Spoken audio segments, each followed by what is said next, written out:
This podcast is sponsored by Uncomfortable Ideas by Bo Bennett, PhD. Challenge your beliefs and embrace the uncomfortable.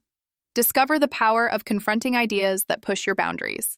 Get the book or enroll in the online course today at uncomfortable-ideas.com. Challenging the spiritual glorification of suffering, uncomfortable truths about pain and faith. Questioning why some religious views exaggerate suffering as a spiritual necessity and discouraging relief efforts, it's time for uncomfortable conversations. Religious exaggeration of suffering when pain becomes a spiritual badge. You ever notice how in a lot of religious circles suffering is almost revered?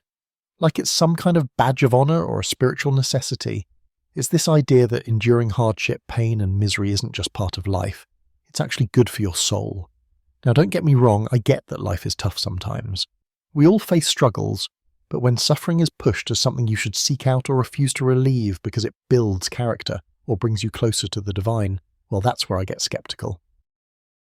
There's this common religious narrative that suffering is not just inevitable, but necessary for spiritual growth. Some traditions say that pain cleanses the soul, that bearing your crosses makes you more holy, or that trying to avoid suffering is basically trying to dodge God's lessons. But here's the thing. This mindset can discourage people from seeking help or making their lives better.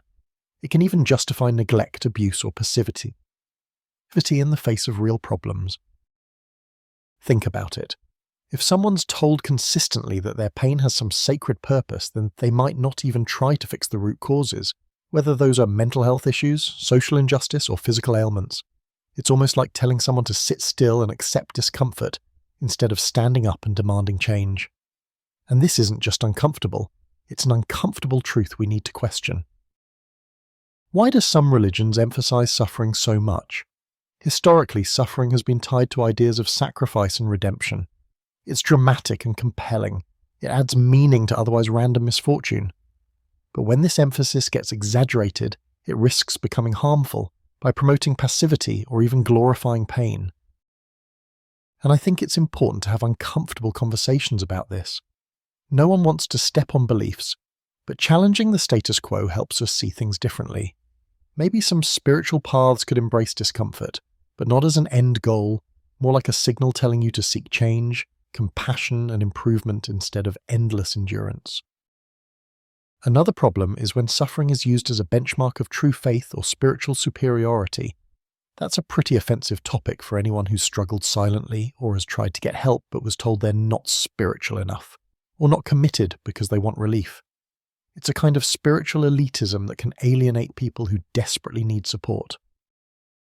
Of course, while some might see faith as providing meaning or community in difficult times, it's crucial to separate that from glorifying the hardship itself.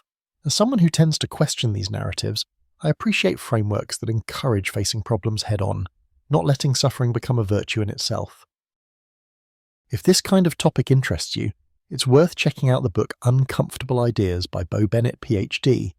The book really digs into how we handle difficult conversations, question widely held beliefs, and embrace the discomfort that comes with new perspectives. This podcast episode is intended as a thought-provoking podcast moment to make you rethink how suffering and spirituality get mixed up sometimes. So, what's the takeaway here? Embracing discomfort doesn't mean glorifying pain or passively accepting it. Instead, it might be about recognizing challenging feelings as signals that something needs to change, whether it's your inner mindset, social structures, or even long-standing religious ideas themselves. At the very least, understanding different perspectives, including those that don't shy away from uncomfortable truths, helps us grow, not just spiritually, but as compassionate human beings.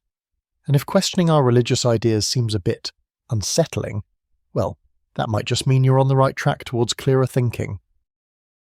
Explore the book now at https://uncomfortableideas.com for more insights on embracing the uncomfortable and thinking differently about topics many avoid.